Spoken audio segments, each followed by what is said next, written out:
Hey guys, welcome to Study Cube. So let's get started. तो आज हम science के एक interesting chapter nutrition in plants के बारे में जानेंगे।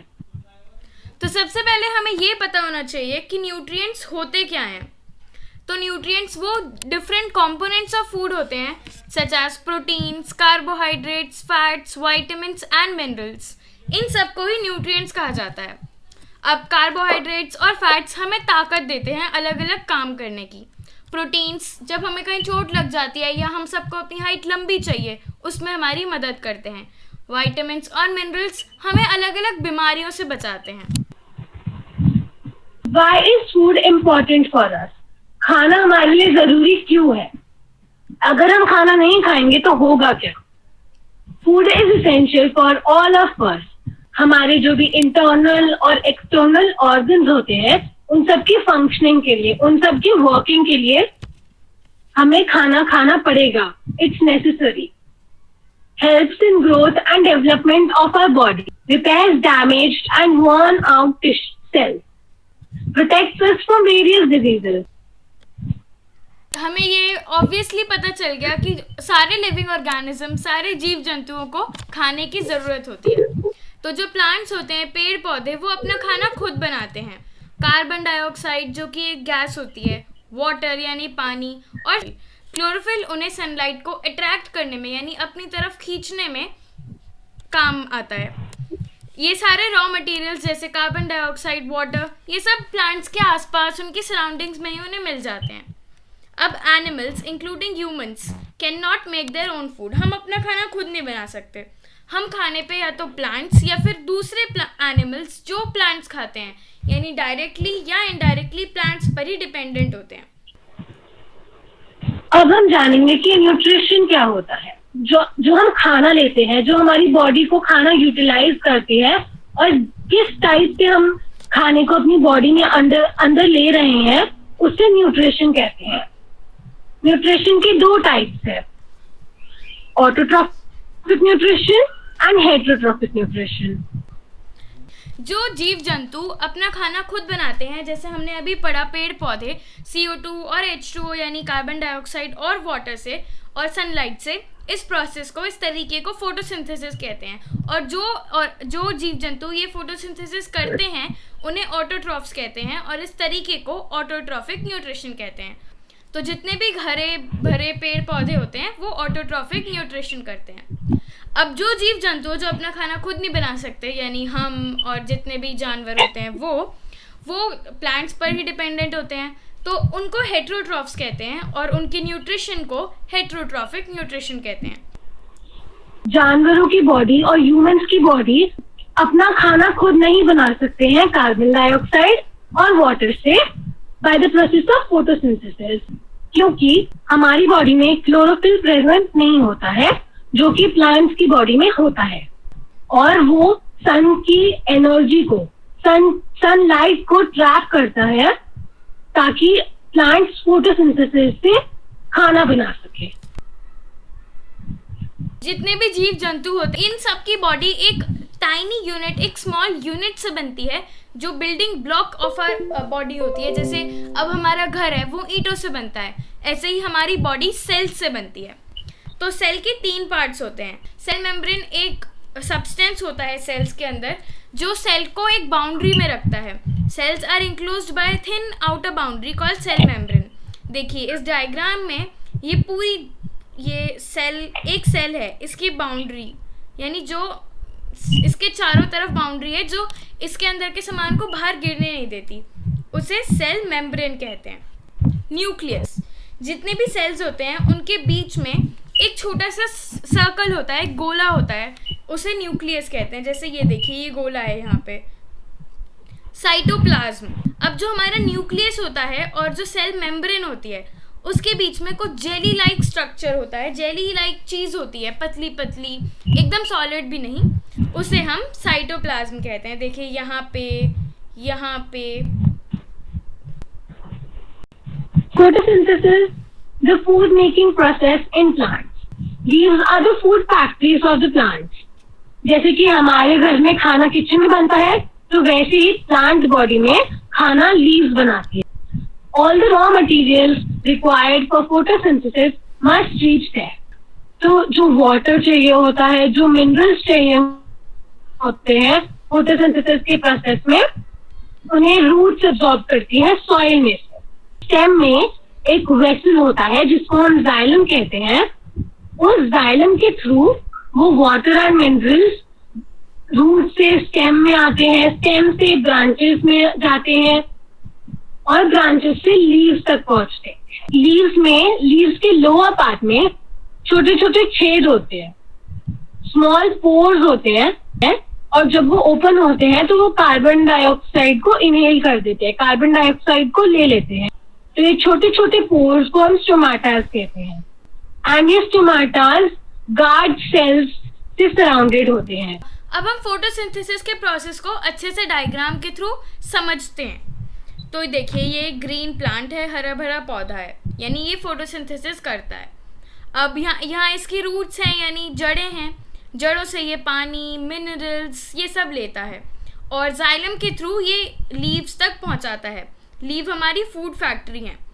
अब ऑक्सीजन और कार्बन डाइऑक्साइड, इन दोनों का इनहेलेशन एक्सहेलेशन, यानी ये प्लांट के अंदर जाते हैं, निकलते हैं स्टोमाटा के थ्रू। तो और ये ग्लूकोज है, ग्लूकोज यानी स्टार्च, कार्बोहाइड्रेट। सनलाइट है, प्लांट सनलाइट भी क्लोरोफिल के थ्रू लेता है। तो ये एक फोटोसिंथेसिस का डायग्राम है जो आपको टेस्ट के लिए अच्छे से याद होना चाहिए। ये फोटोसिंथेसिस की इक्वेशन है। Carbon dioxide CO2 plus water यानी H2O plus sunlight and chlorophyll is equal to glucose, which is C6H12O6 plus oxygen, which is O2। ये इक्वेशन आपको अच्छे से याद होनी चाहिए। Stomata a section through a leaf है। जो प्लांट बना हुआ है उसका जो ग्रीन कलर है वो क्लोरोफिल की वजह से आया है, क्योंकि वो ग्रीन पिगमेंट है और वो लीफ के ऑल अराउंड प्रेजेंट होता है। गार्ड सेल्स है स्टोमाटा को गार्ड करने के लिए, और वहीं पे स्टोमाटा है ताकि कार्बन डाइऑक्साइड और ऑक्सीजन का इनहेल और एक्सहेल कर पाए। तो नेक्स्ट पिक्चर में इन्होंने स्टोमाटा ओपन और स्टोमाटा क्लोज दिखा रखा है। Stoma close, there are nucleus, chloroplast, vacuole, guard cell and cell wall. अब हम एक एक्टिविटी करके देखेंगे जिसमें हमको ये पता चलेगा कि फोटोसिंथेसिस के लिए क्लोरोफिल हमें क्यों जरूरत है। इसके लिए हमें कुछ चीजों की जरूरत पड़ेगी, जिसमें हमको एक पौधा चाहिए होगा, जैसे मनी प्लांट, जिसकी जो पत्तियां होती है वो कहीं से हरी और कहीं से सफेद होती है या पीली होती है।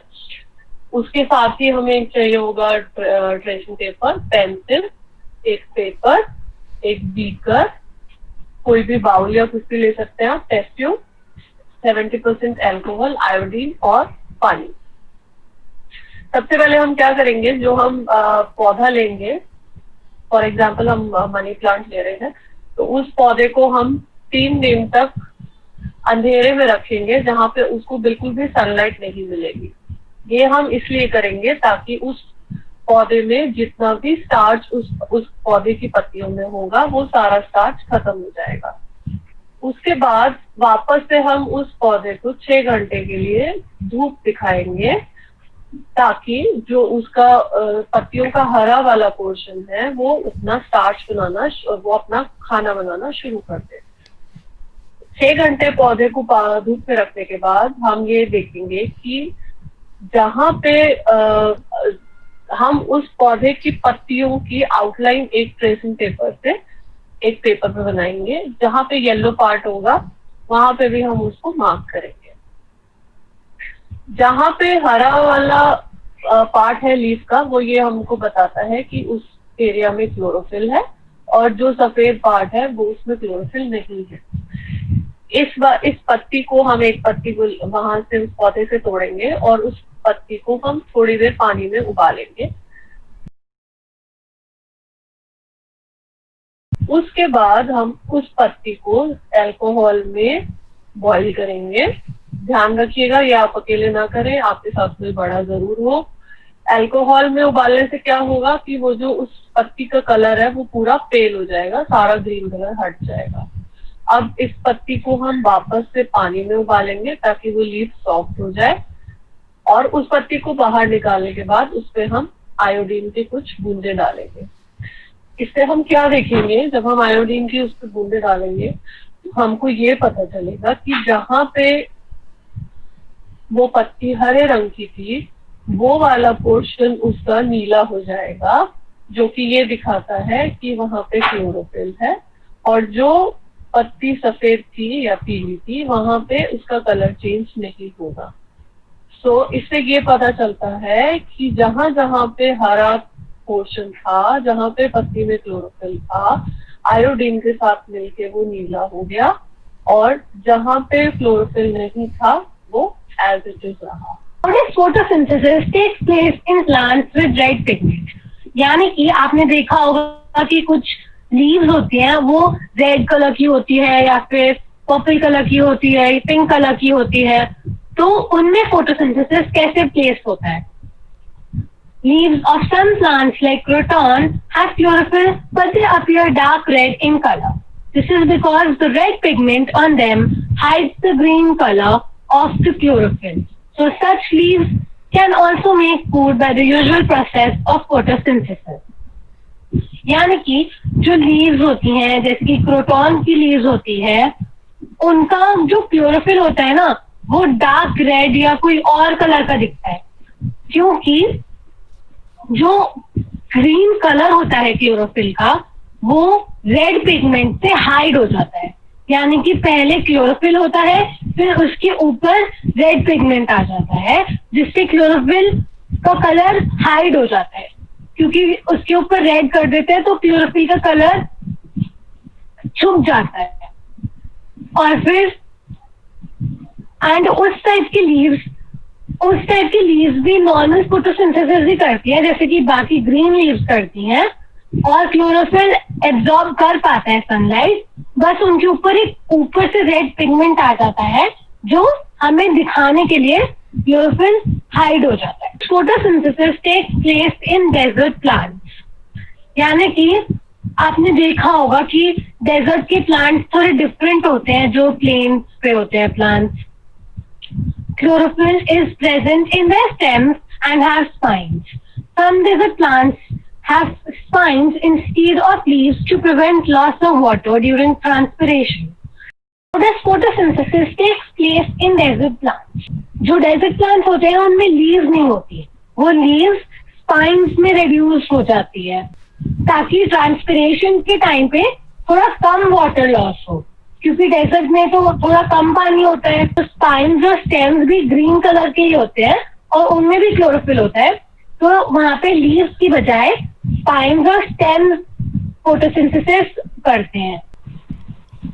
कि एल्गे फोटोसिंथेसिस कैसे करती है, तो बहुत बार हम देखते हैं कि पॉन्ड्स, लेक्स, नदियों में छोटे छोटे ग्रीन स्ट्रक्चर्स जो तैर रही होती हैं, इन्हें हम एल्गे कहते हैं। मतलब एल्गे के बहुत सारे बहुत ज़्यादा नंबर ऑफ ग्रुप्स बन जाते हैं और इसलिए वो पूरी वाटर बॉडी को, पूरे तालाब को कवर कर देते हैं।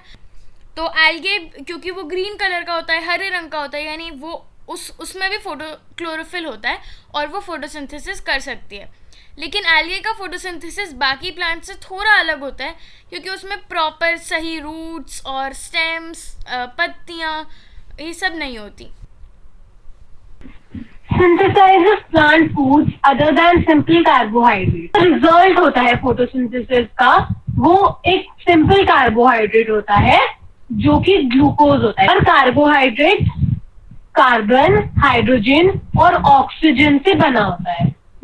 The glucose synthesized by the leaves get converted to starch. तो अब कुछ जगह भी चाहिए होगी खाने को रखने के लिए, तो जो स्टार्च होता है वो रूट्स, स्टेम्स एंड लीव्स के छोटे छोटे पार्ट्स में स्टोर हो जाता है। जैसे कि कैरेट का जो स्टार्च होता है वो रूट्स में होता है स्टोर, पोटैटो का उसकी स्टेम में हो जाता है स्टोर, और व्हीट और राइस का उसके सीड्स में हो जाता है store. The carbohydrates are used to synthesize other components of food such as proteins and fats. अब हमने पढ़ा कार्बोहाइड्रेट सिर्फ कार्बन और हाइड्रोजन और ऑक्सीजन से बनता है, लेकिन प्रोटीन्स को कार्बन हाइड्रोजन और ऑक्सीजन के अलावा नाइट्रोजन भी चाहिए होता है। तो अब हमने ये पढ़ा कि प्रोटीन्स में नाइट्रोजन भी होता है, यानी प्लांट्स को नाइट्रोजन भी चाहिए होता है। तो ये नाइट्रोजन प्लांट्स को मिलता कैसे है? नाइट्रोजन है वो बहुत सारा अबंडेंस में, मतलब बहुत ज़्यादा क्वांटिटी में एयर में होता है, लेकिन ये बहुत बुरी बात है कि प्लांट्स उस एयर के नाइट्रोजन को यूज़ नहीं कर सकते। सॉइल्स के अंदर सर्टेन बैक्टीरियाज होते हैं। बैक्टीरिया एक लिविंग ऑर्गेनिज्म, जीव जंतु होता है, सच एज राइजोबियम। उस बैक्टीरिया का नाम होता है राइजोबियम, जो एटमॉस्फेयर में नाइट्रोजन है, जो हवा में नाइट्रोजन है, उसे वो कैप्चर करता है और उसे ऐसे फॉर्म में कन्वर्ट करता है जो प्लांट्स यूज़ कर सकें। तो वो कन्वर्ट करता है और सॉइल में दे देता है। अब जो रूट्स हैं वो वाटर एंड मिनरल्स तो लेती हैं, साथ में वो नाइट्रोजन भी ले लेती हैं। तो राइजोबियम प्रेजेंट नहीं है। तो जो किसान होते हैं वो फर्टिलाइजर्स यानी कुछ खाद डालते हैं जो नाइट्रोजन रिच होती है, जिससे कि प्लांट्स को नाइट्रोजन मिल जाए। इस तरीके से प्लांट्स अपने नाइट्रोजन की रिक्वायरमेंट को, ज़रूरत को फुलफिल कर लेते हैं। तो अब हम पढ़ेंगे parasitic mode of nutrition. Suppose कीजिए कहीं पे आम का पेड़ है एंड उस आम के पेड़ की ट्रंक पे अमरबेल चढ़ती जा रही है। तो अब आम का पेड़ तो खुद का खाना बना सकता है क्योंकि उसकी लीव्स के पास क्लोरोफिल है, तो वो आम के पेड़ पे चढ़ जाएगा, आम के पेड़ ने खाना बनाया है उसे यूटिलाइज करना शुरू कर देगा। तो अब पैरासाइट हो गया अमरबेल क्योंकि वो दूसरों से खाना ले रहा है, और होस्ट हो गया आम का पेड़ क्योंकि वो खाना दे रहा है। तो अब हम पढ़ेंगे इंसेक्टिवोरस प्लांट्स के बारे में।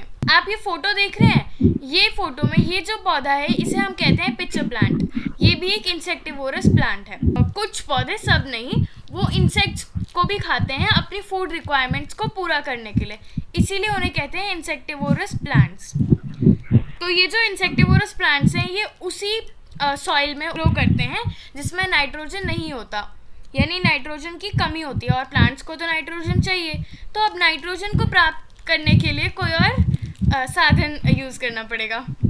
तो examples of insectivorous plants are pitcher plant, Venus flytrap, sundew etcetera. हम पिचर प्लांट का एग्जाम्पल लेते हैं। तो पिचर प्लांट में क्या होता है, the lamina of the leaf, यानी जैसे ये लीफ है तो इसका जो ये ग्रीन ग्रीन पूरा पार्ट है, lamina of the leaf is modified into a hollow tube called pitcher. और जो एपेक्स होता है लीफ का, ये एपेक्स होता है लीफ का, वो एक लिड बन जाता है। ये देखिए ये लिड है ना, जिससे कि जो पिचर है वो ओपन हो सके और क्लोज हो सके। पिचर प्लांट के अंदर कुछ हेयर लाइक स्ट्रक्चर्स होते हैं जो डाउनवर्ड्स यानी वो नीचे की तरफ टिल्टेड होते हैं, जिससे कि जैसे ही इंसेक्ट उन पे बैठे तो लिड बंद हो जाएगी, इंसेक्ट बेचारा नीचे गिर जाएगा क्योंकि हेयर्स डाउनवर्ड्स हैं, और वो ट्रैप हो जाएगा। थोड़ी देर बाद बेचारा इंसेक्ट, अब वो उसे ऑक्सीजन नहीं मिलेगी और वो पूरा ऐसे इंटैंगल हो जाएगा, तो वो मर जाएगा। अब क्या होगा, जो पिचर प्लांट की वॉल्स हैं, यानी ये पिचर प्लांट की जो वॉल्स हैं, इनमें ये कुछ ऐसे डाइजेस्टिव जूसेस रिलीज करेंगी, छोड़ेंगी, जिससे जो प्रोटीन है इंसेक्ट की बॉडी में वो एक सिंपल नाइट्रोजन बन जाए और उसे वो यूज़ कर सकें। जैसे कि अमीनो एसिड, बेसिकली वो अमीनो एसिड लेंगे जिसमें नाइट्रोजन भी होता है। तो जो नाइट्रोजन कंपाउंड्स होते हैं जो अभी मिले हमारे पिचर प्लांट को, वो वॉल्स अब्जॉर्ब कर लेती हैं और उसके बाद नॉर्मली इस्तेमाल कर लेती हैं। तो इंसेक्टिवोरस प्लांट्स ग्रीन होते हैं और वो फोटोसिंथेसिस भी करते हैं अपना खाना ग्लूकोज लेने के लिए, लेकिन जस्ट बिकॉज उन्हें नाइट्रोजन की ज़रूरत है इसलिए वो इंसेक्ट्स को खाते हैं, फोटोसिंथेसिस करते हैं, यानी वो ऑटोट्रॉफिक हैं। लेकिन वो प्लांट्स वो इंसेक्ट्स को भी खाते हैं, यानी वो इंसेक्ट्स पे भी डिपेंडेंट है, तो वो हेट्रोट्रॉफिक हैं। इसलिए हम इंसेक्टिवोरस प्लांट्स को पार्शियली हेट्रोट्रॉफिक भी कहते हैं। तो अब हम पढ़ेंगे saprophytic nutrition. Saprophytic nutrition, mode of nutrition in which organisms take in food from dead and decaying matter. तो saprophytic nutrition में होता क्या है कि ऑर्गेनिज्म, कोई मरा हुआ प्लांट है, कोई मरा हुआ एनिमल है, उसके ऊपर रहने लगता है, उसके साथ रहने लगता है, और जो उसमें बचे हुए न्यूट्रिएंट्स और न्यूट्रिशन है उसे एब्जॉर्ब करके यूज करने लगता है। तो वो डेड और डीकेइंग मैटर, जो उस मरी हुई चीज में जो सामान बचा है वो उसको इस्तेमाल करने लगता है, जो न्यूट्रिएंट्स है उसमें वो उसको यूज करने लगता है। Saprophytes, living organisms that feed on dead and decaying matter. तो अब जो let's take the example of fungi. तो fungi क्या करता है, तो अब fungi मरी हुई चीज पे लिव करता है, तो इसलिए वो सैप्रोफाइट कहता है। तो अब सैप्रोफाइट के और भी नाम है, जैसे कि सैप्रोट्रॉफ्स, डेट्रीवोल्स, micro consumers, decomposers and reducers. Example mushroom, mold, fungi. तो अब हम एक एक्टिविटी के बारे में पढ़ते हैं। Fungi and bread activity. Aim: fungi grows on moist warm places. तो हमें इससे क्या दिखाना है, इस एक्टिविटी से क्या प्रूफ करना है? हमें ये प्रूफ करना है कि जो फंगाई होती है वो मॉइस्ट और वार्म प्लेसेस में ग्रो करती है, क्योंकि अब ऑब्वियसली किसी चीज को वार्म और मॉइस्ट मिलेगा तो वो खराब होता जाएगा, इसलिए वो खराब चीज थे। तो हमारा एम है fungi grows on moist warm places. तो अब हमें इस एक्टिविटी के लिए क्या क्या सामान चाहिए? मटीरियल्स, ब्रेड, हमें एक ब्रेड का पीस चाहिए, a warm place and patience. Okay, so अब हमें एक ऐसी जगह चाहिए जो थोड़ी वार्म हो, इतनी ज्यादा भी वार्म नहीं बट थोड़ी सी हो, और हमें थोड़ा सा पेशेंस चाहिए, क्योंकि इस एक्टिविटी को कम से कम it will take at least 2-3 days. So now how do we have to perform this? यानी कि method. Take the slice of a bread and moisten it with water. अब हम एक स्लाइस ऑफ ब्रेड लेंगे, एक bread का piece लेंगे और उसके ऊपर थोड़ा सा पानी छिड़क देंगे, ज्यादा नहीं, बस हल्का सा, 4-5 बूंद। Leave it in moist warm place for 2 to 3 days और until fluffy patches appear. तो अब हमने उसके ऊपर डाल दिया पानी की बूंदे। अब हम उसे एक एयरटाइट कंटेनर में रखेंगे और उसको एक वार्म और मॉइस्ट प्लेस में रख देंगे 2 से 3 दिन में, और उसको छुएंगे नहीं। ऐसा भी हो सकता है कि 2 से 3 दिन ना हो, तो it will maximum take 5 days. Observation: after 5 days हमने क्या ऑब्जर्व किया? These patches are like tiny green threads when seen under a microscope, which are known as fungi. तो अब जब 5 दिन हो जाएंगे उसे वैसे ही रखे हुए, तो उसपे पैचेस आ जाएंगे, मतलब कि उसपे उसका कलर चेंज हो जाएगा, वो आपको अच्छा नहीं लगेगा देखने से। उसके ऊपर ग्रीन और ब्लू कलर के पैचेस आ जाएंगे, ब्राउन कलर के। तो ये पैचेस ग्रीन थ्रेड्स की तरह होती है, छोटे छोटे ग्रीन थ्रेड्स की तरह होती है, जो हमें सिर्फ माइक्रोस्कोप में ही दिख सकता है। और इन पैचेस को, जो पैचेस होते हैं, उनको फंगाई कहते हैं। तो अब हम पढ़ेंगे एक रिलेशनशिप ऑफ प्लांट्स के बारे में, जिसे सिम्बायोसिस कहा जाता है।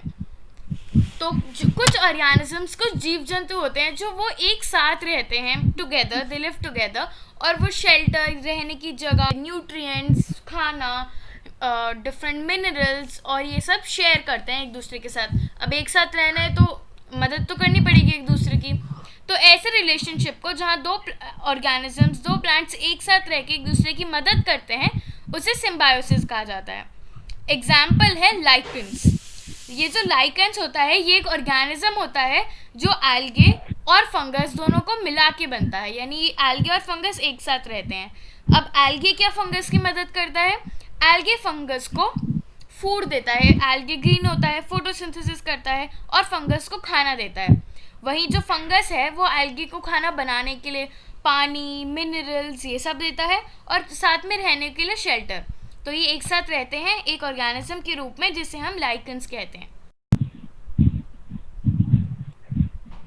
So finally, our chapter on nutrition in plants is now complete. And if you have any doubts, then do comment in the chat box given below. Please like, share, comment and subscribe to our channel StudyQ. And if you have any doubt or you want to note, then you can write us at our email ID studyq2somewhere@gmail.com. So thank you guys.